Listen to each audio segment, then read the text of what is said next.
आणि एक मोठी बातमी छत्रपती संभाजीनगरमधून पैठण कृषी उत्पन्न बाजार समितीमध्ये कांद्याच्या लिलावात शेतकऱ्यांची क्रूर चेष्टा केल्याचा प्रकार समोर आलाय। वरुडी गावातील शेतकरी प्रकाश गलधर यांनी 12 क्विंटल 63 किलो कांदा बाजार समितीमध्ये विक्रीसाठी आणला। मात्र कांद्याचे पडलेले दर पाहता त्यांच्या पदरात कांदा विक्रीचे पैसे मिळणं तर लांबच, मात्र प्रकाश गलधर यांना आपल्या खिशातून 1 रुपया बाजार समितीला द्यावा लागला।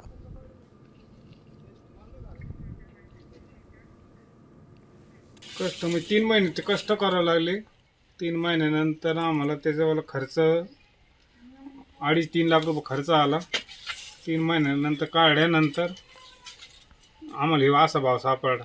1 रुपया आम्हाला टाका लागला घरातून। आता काय त्यांचे देव काय मदत द्यायची ते देव त्याने। तर त्यांचं उत्पन्न आणि खर्चाचं गणित नेमकं काय ते देखील पाहूयात ग्राफिक्सच्या माध्यमातून। 12 क्विंटल 62 किलो कांदा 100 रुपये क्विंटल दराने विकला। उत्पन्न 1262 रुपये। तर गाडी भाडं 500, गोणी खर्च 550 रुपये, हमाली 125 रुपये, तोलाई 38 रुपये, भराई 25 रुपये आणि वाराई 25 रुपये असा खर्च झाला 1263 रुपये। त्यामुळे 1 रुपया उलट त्यांनाच या ठिकाणी बाजार समितीला द्यावा लागला आणि त्यामुळे शेतकऱ्यांनी संताप व्यक्त केला आहे।